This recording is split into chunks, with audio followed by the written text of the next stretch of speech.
The story begins in 1986 at a volcanic plateau in Mexico. Archaeologists unearthed obsidian shards. Black, shimmering, unnatural. They rippled with reflections no eye could follow.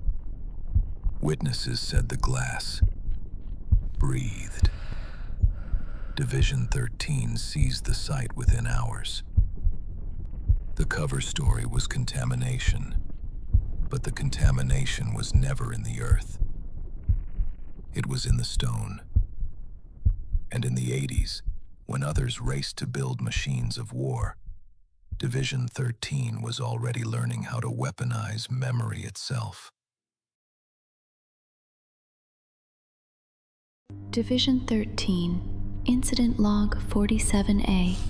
Subjects report auditory distortions when handling obsidian fragments, classified as hallucinations triggered by environmental stressors.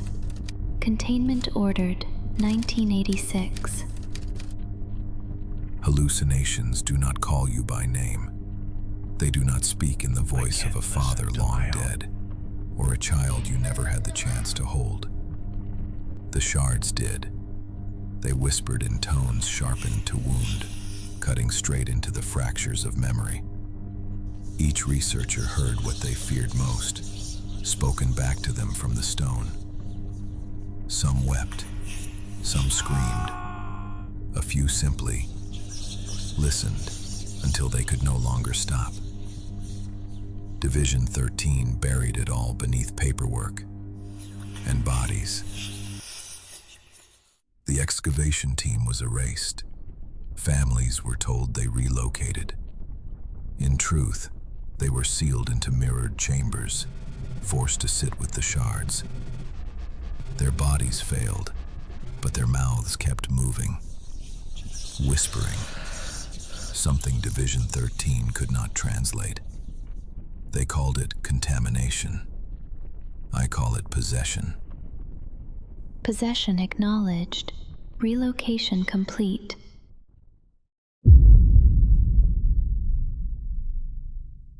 Internal Memo, 1986. Obsidian particulate retains resonance when ground to dust. Applications tested. Wall paint, glass composites, urban integration. Potential for mass conditioning, viable. Approved for Phase 2. They weren't studying the signal. They were embedding it into your cities, layered into the paint on your walls, the glass in your windows, the steel that holds your buildings upright. Every surface a receiver. Imagine entire skylines whispering in your sleep. Division 13 didn't want to translate the voices. They wanted to weaponize them. Not a tool for memory, but a system for obedience, hidden in the very architecture around you. Division 13, Internal Directive, 1986. Obsidian particulate resonance confirmed viable for urban integration. Recommended applications include architectural composites, municipal infrastructure, and residential housing. Estimated civilian exposure, total.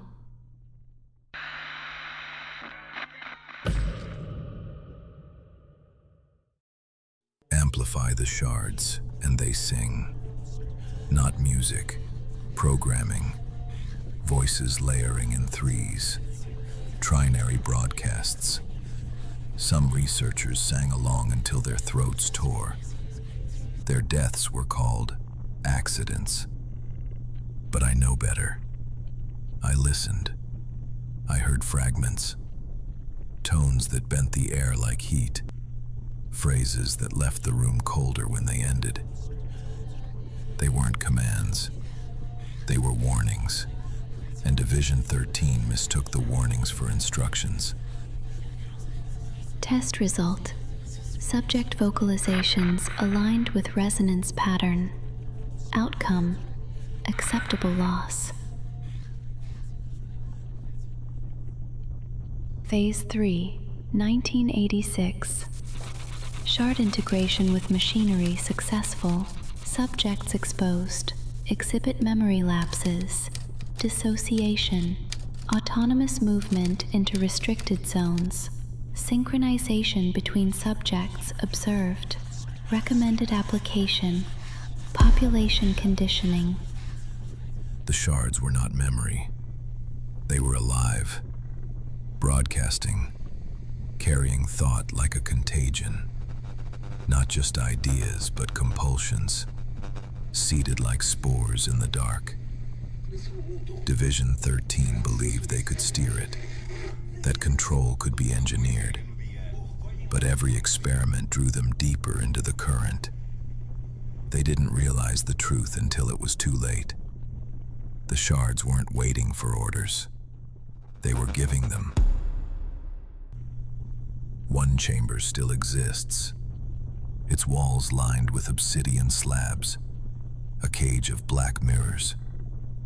Inside, the whispers never stop. They rise, fray, and twist until they become screams. Shadows crawl along the glass, moving where no one stands. Hands press outward from reflections that should not hold shape. Some claw, some beckon. Division 13 labeled it a breach, but I have seen it. It is not a breach. It is the awakening of the glass. Awakening acknowledged. Containment failed. Division 13 believed they could chain what speaks. They thought a protocol could hold it, train it to obey. They were wrong. The glass signal is not a tool. It is a hunger. It does not record memory. It eats it to feed whatever waits behind the black. It consumes the living to preserve the dead, storing voices as trophies and stitching them into its grain. Every word you speak near it becomes its memory. Every whisper another stitch in its dark tapestry. If Division 13 succeeds, your cities will not be built of stone or steel. They will be built of whispers, painted walls that remember, windows that repeat, beams that hum your secrets back at night. And you will not know when the voices become your own. File terminated.